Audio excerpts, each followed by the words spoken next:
আসসালামু আলাইকুম বন্ধুরা, আশা করি সকলে ভালো আছেন। আমিও ভালো আছি। আজকে আমি আপনাদের একটা নতুন ভিডিও নিয়ে আসলাম আপনাদের মাঝে। সেটা হচ্ছে আমি আজকে আমাদের কোম্পানির প্রচারের কাজে, মার্কেটিংয়ের কাজে গিয়েছিলাম একটা গ্রামে বিকেলে। লাঞ্চের পরে বিকেলে গিয়েছিলাম। আমার সাথে ছিল আমাদের আবু মামা, হেড মেকানিক, আমাদের ড্রাইভার, অনেক সিনিয়র পারসন, ফারুক ভাই। আমরা তিনজন আমাদের কোম্পানির ট্রাকেই গিয়েছিলাম।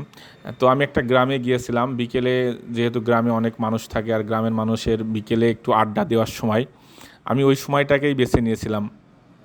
আমিরা যখন গেলাম তখন ওই জায়গাটা আসলে ফাঁকাই ছিল বললে চলা যায়।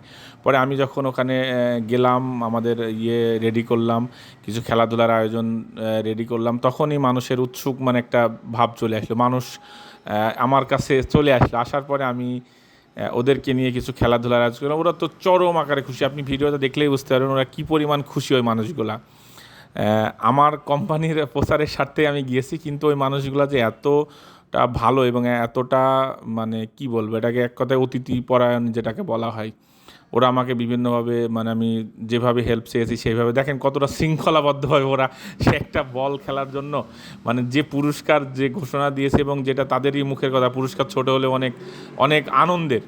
তারা ওই যে বলটা ফেলার আগ্রহের সাথে, দেখেন অনেক বয়স্ক মানুষ এখানে আছে এবং তারা অনেক আগ্রহ নিয়েই মানে খেলাটা খেলেছে। আমিও উপভোগ করেছি। হ্যাঁ, আমি উপভোগ করেছি। এখানে অল্প বয়সের ছেলেপেলেও ছিল, তারপরে মানে বয়স্ক লোকই বেশি ছিল। দেখেন মনে হচ্ছে তাহলে নাচ নাচ গান করছে ওরা, মানে আসলে জাস্ট একটা মানে বল, এই ছেলেটা প্রথমে বলটা ঝুড়ির মধ্যে ফেলেছিল। আমি ওদেরকে পুরস্কৃতও করেছি, কোম্পানির তরফ থেকে পুরস্কারিত করা হয়েছে। আমাদের কিছু নতুন মডেল এসছে, সেই মডেলগুলো দেখানোর জন্যই আসলে যাওয়া, এবং আমার যাওয়াটা মনে হয় সাকসেসফুল হয়েছে, আমিও মনে করি।